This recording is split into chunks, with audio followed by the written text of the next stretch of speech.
Good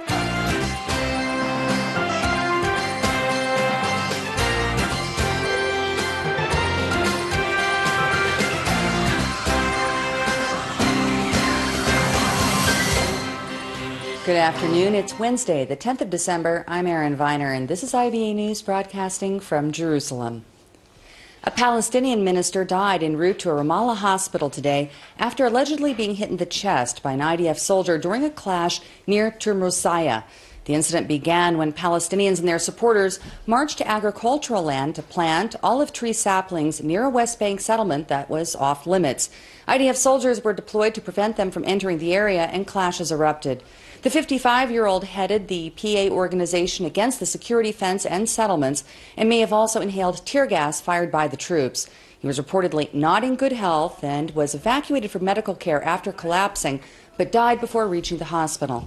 Palestinian President Mahmoud Abbas called the incident a barbaric act and is threatening to suspend security cooperation with Israel. The IDF is investigating the incident. Abu Ain was a member of the Fatah Revolutionary Council who was extradited from the U.S. to Israel to stand trial for involvement in a 1979 terrorist bombing that killed 2 Israeli teenagers.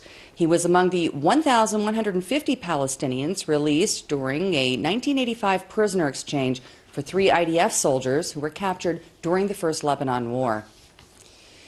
With the Prime Minister's fortunes possibly hanging in the balance, members of the Likud Central Committee are today voting on Benjamin Netanyahu's proposal to advance primaries for party leadership and procedural measures for selecting the faction's Knesset list. Here with more is IBA's political correspondent Eli Wogelenter. Good evening. The voting taking place today is considered the first major test for Prime Minister Netanyahu ahead of the 2015 elections. Some 3,700 members of the Central Committee are casting secret ballots at 10 different stations throughout the country. They're voting on whether to move up the primary by a week to December 31st and on how much power the Prime Minister should have in picking the list. The move to reschedule the primary is reportedly an attempt to thwart any threat by potential rivals to take control of the party away from Netanyahu. Dissent against the Prime Minister was evident last night at the Likud Party conference in Ariel, where 500 or so party members and activists were in attendance. The mention of Netanyahu's name led to loud booing from attendees, and a series of proposals were put on the table at the conference seeking to torpedo moves the Prime Minister was promoting. If Netanyahu's proposals are rejected, the Likud delegates will convene again on December 25th to decide on how the party's Knesset list is chosen. The Likud polls close at 10 o'clock tonight, and the results are expected to be published around midnight. In other election news, first, there is much speculation on whether the 3 Arab parties will merge to form one list.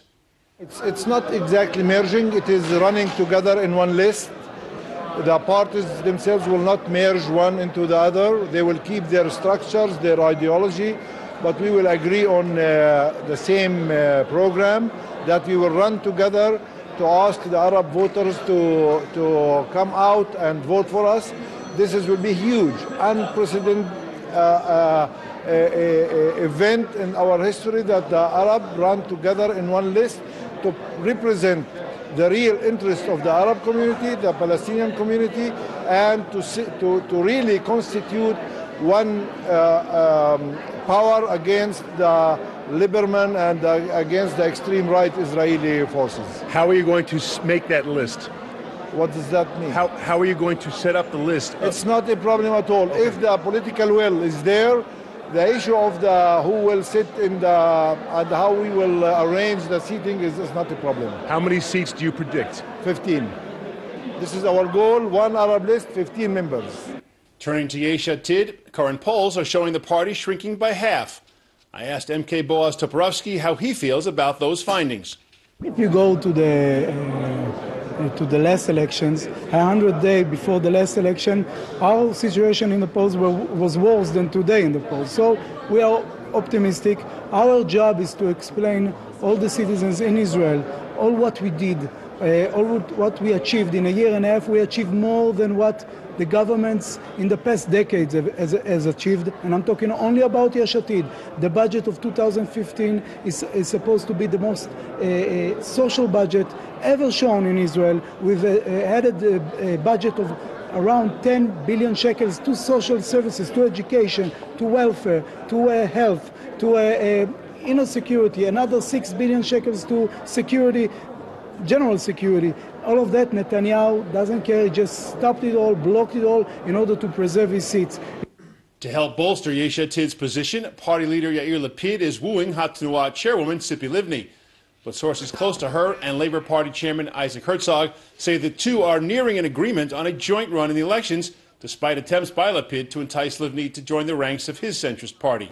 Late last night, Livni visited Lapid's Tel Aviv home for additional talks on a possible merger. Lapid reportedly urged Livni to join him rather than Labour, claiming that such a move would undermine the entire center-left bloc. A Channel 10 poll released yesterday found Livni and Herzog together would win 22 mandates, while Likud, whether led by Netanyahu or former Minister Gideon Sa'ar, would get 20 mandates. Aaron? Thanks for that report. Well, in other news, a U.S. citizen has been arrested and charged with plotting to bomb Islamic holy sites. Following the lifting of a gag order, we can now report that, among other details, the suspect admitted to police that he was approached by Palestinians to assassinate U.S. President Barack Obama during his last visit to the country. We get more on this story from IBA's Aryeh O'Sullivan. This is Adam Everett Livix, an American citizen from Texas who has been detained in Israel for the past 3 weeks on suspicion he attempted to blow up Islamic holy sites. His attorney Guy Wolf said that this is one of the most severe security cases in Israel, but blasted the establishment for denying his client access to a lawyer for 8 days. The 30-year-old Livix arrived in Israel in early 2013 and lived for a while in the town of Bethlehem under Palestinian Authority rule. There, he claims he was approached by Palestinians and asked to assassinate U.S. President Barack Obama during his official visit to Israel. He said he was even offered a sniper rifle, but he declined.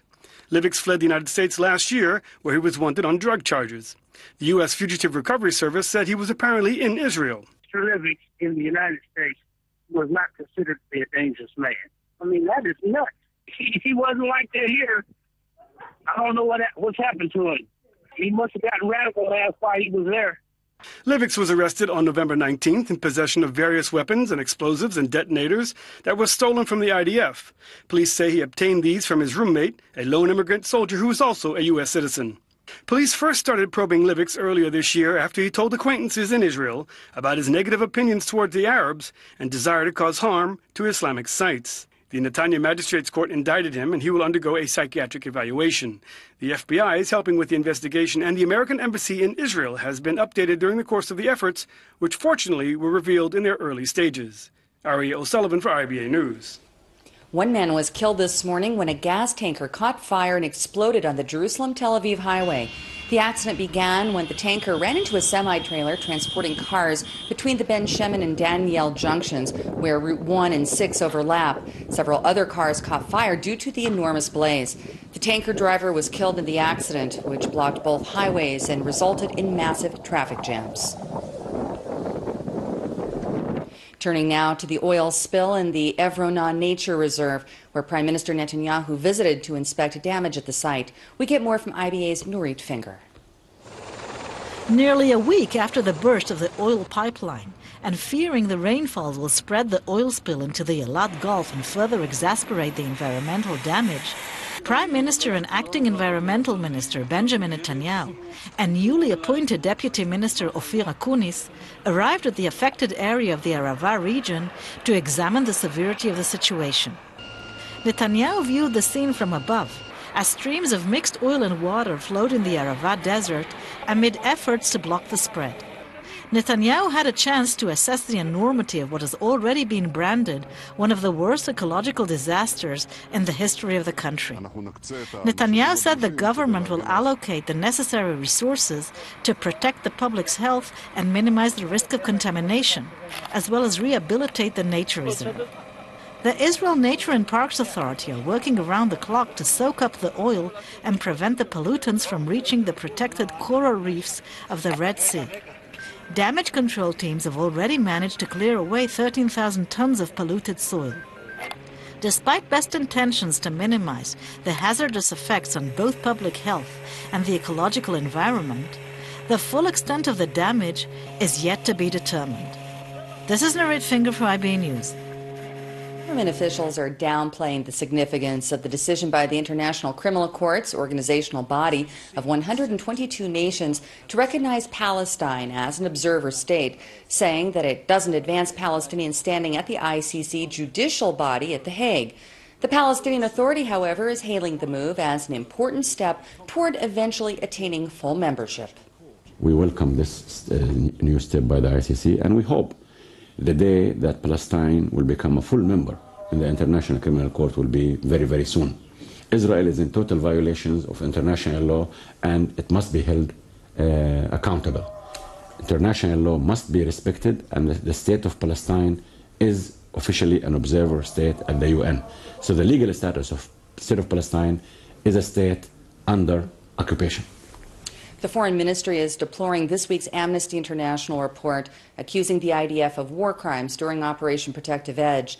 Officials say that the human rights group offered a decontextualized description of events while relying heavily on testimonies gathered by local field workers who are not identified and whose credibility is never questioned. Amnesty specifically cited Israel's targeting of 2 apartment towers in Gaza near the end of the fighting. The Foreign Ministry lamented the fact that the organization chose to concentrate on the monetary loss to Palestinians rather than the damage caused to Israel's civilian population by Hamas, which is an internationally recognized jihad terrorist group. Alluding to the contradictory reports, aspects of the report, they also accused the army of committing war crimes. The report speaks or mentions the destruction of some buildings, and one should know that in those very buildings, Hamas people shot rockets at Israel and used those buildings also in order to shoot at Israeli soldiers. We gave advance warning to the Palestinians living in those buildings before we attacked them, and consequently, no one was hurt. French police have detained 3 men and 2 women as part of a probe into Mehdi Namouche, who is suspected of killing 4 people at the Brussels Jewish Museum in May. The French national of Algerian origin spent more than a year fighting with Islamist extremists in Syria and was arrested in Marseille shortly after the shooting. He was caught on a bus from Brussels with a revolver and a Kalashnikov rifle in his luggage and is facing charges of committing murder in a terrorist context. Turning to Cairo, where several foreign embassies have closed or suspended consular operations over security concerns. Canada closed its diplomatic compound on Monday until further notice, following a similar move at the British embassy a day earlier. A security source, speaking on condition of anonymity, says that the move may have been prompted by the confession of a recently arrested militant to planning attacks on foreign embassies. A series of bombings has plagued the capital and the Nile Delta. The so-called Sinai Province terror group just claimed credit for the killing of an American oil engineer in the western desert in August.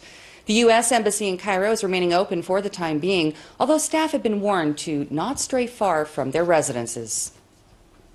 The United States is boosting security at its military and diplomatic facilities overseas in the wake of a report released by the U.S. Senate indicating that the Central Intelligence Agency misled the White House and the public about its torture of detainees after the September 11, 2001 attacks in a more brutal manner than previously acknowledged. Following the review of more than 6 million pages of CIA documents, the Senate Intelligence Committee concluded that the agency failed to disrupt a single terror plot despite torturing al-Qaeda and other captives at secret facilities around the world between 2002 and 2006 during the presidency of George W. Bush. The CIA is dismissing those findings, saying that the agent's actions secured valuable information. Other revelations of the program included sleep deprivation, waterboarding, and sexual abuse, prompted committee chair Dianne Feinstein to brand the CIA's actions a stain on American history. Many Republicans are criticizing the release of the report conducted by the committee's Democratic majority, saying that it will put Americans at risk, a charge denied by U.S. President Obama. Some of the tactics that were written about in the Senate Intelligence Report were brutal, and as I've said before, constituted torture in my mind, and that's not who we are. And so although I am concerned about potential ramifications overseas, and we've taken precautionary steps to try to mitigate any additional risks. I think it was important for us to release this so that we can account for it, so that people understand precisely why I banned these practices as one of the first acts I took when I came into office, and hopefully make sure that we don't make those mistakes again. Prime Minister Netanyahu will travel to Rome on Monday to meet with U.S. Secretary of State John Kerry for discussions on current Middle East issues. Meanwhile, Kerry is asking Congress for new war powers to provide the legal basis for military operations against the Islamic State. The Obama administration insists that any new authorization should not limit the fight to Iraq and Syria, nor prevent the deployment of ground troops if it becomes necessary. So far, the White House has been using the same measures relied on by former President Bush after the 9/11 attacks against the U.S. Kerry's testimony on Tuesday marks the first time that the Obama administration has asked Congress for such authorization. Would not want an AUMF to constrain our ability to use appropriate force against ISIL in those locations if necessary. In our view, it would be a mistake to advertise to ISIL that there are safe havens for them outside of Iraq or Syria. And while the President has been clear, he is open to clarifications on the use of U.S. combat troops to be outlined in an AUMF, it doesn't mean that we should preemptively bind the hands of the Commander-in-Chief or our commanders in the field in responding to scenarios and contingencies that are impossible to foresee. Well, it sounds to me like you're making a case for a rather open-ended authorization, which if that's what the administration wants, it should say it. But, you know, I would just I would simply say to the Secretary that, in fact, the very elements of what the President described as the strategy has been rejected by members, particularly on the other side of the aisle, saying they don't believe that that is a strategy that can succeed. That is a question of debate. Police in New York have ruled out a terrorist motive in yesterday's stabbing attack at the Chabad Lubavitch headquarters in Brooklyn. Authorities say that the deceased 49-year-old assailant, Calvin Peters, had a history of mental illness. He'd been arrested 19 times since 1982 and was described by a family attorney as having been bipolar. After entering the building with his knife, Peters moderately wounded 22-year-old Israeli student Levi Rosenblatt and was shot dead by police just minutes later for refusing to give up his weapon. Based on the preliminary investigation briefing I've had, it appears that 3 of our officers did end up engaging the subject who was brandishing a knife, who had attacked an individual in the facility. We are interviewing witnesses that there is at least one who indicated an anti-Jewish comment was made. We're trying to, as part of the investigation, determine the facts and circumstances of that. Motive at this time, we don't know. The individual, during the altercation with the officers, which has been widely seen on a YouTube video taken by one of the witnesses, was shot dead, one shot by one of the responding sector car officers, if I understand it correctly.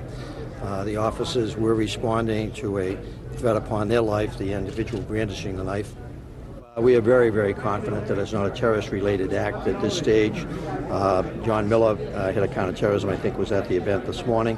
As a note of caution, as we always do, that we have used critical response vehicles, reassigned them to various Jewish facilities around the city, but at this time, the preliminary investigation is giving us no indication that the subject, who is now deceased, had any affiliation with any terrorist organization, but we're only 8 hours into the investigation.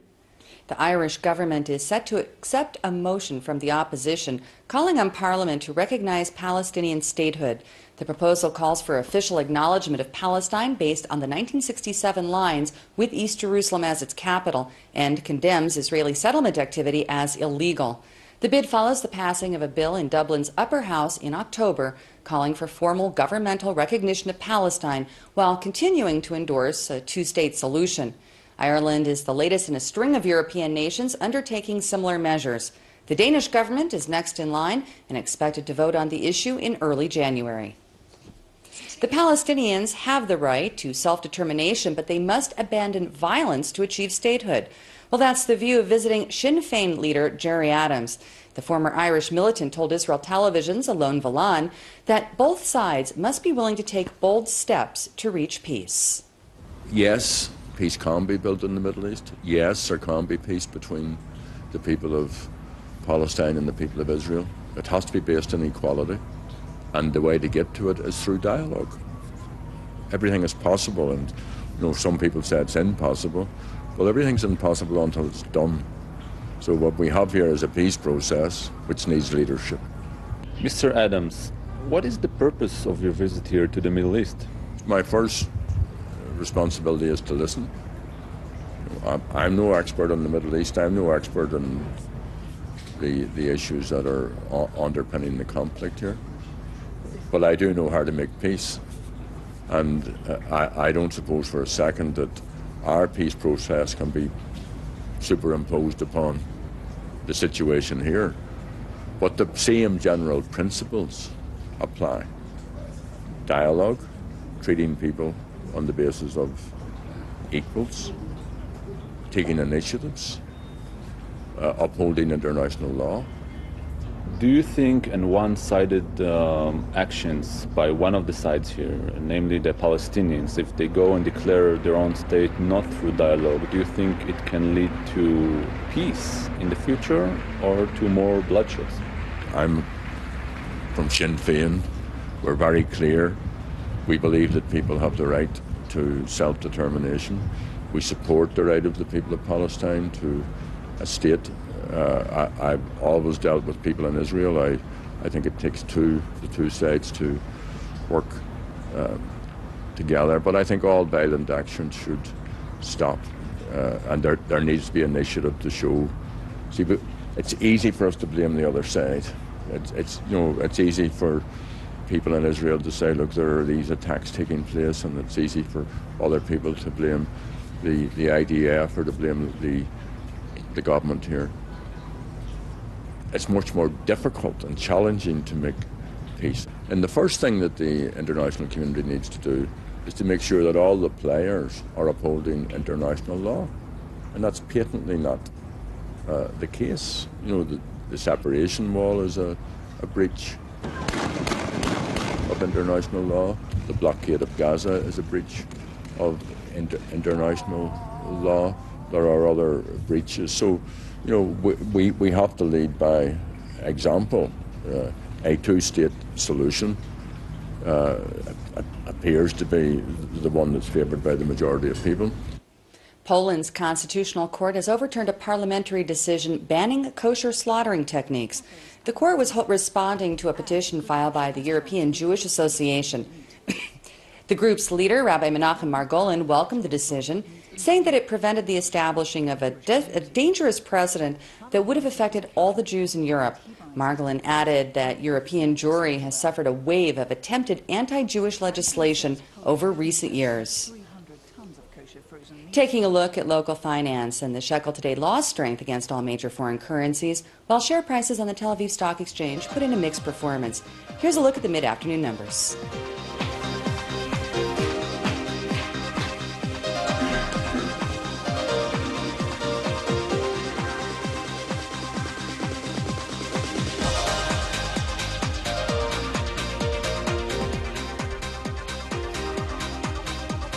The IBA weather team says we can expect mostly sunny skies tomorrow and slightly warmer temperatures, although strong easterly winds will prevail in the north and the mountainous regions. Here's the forecast at home and abroad for the next 24 hours.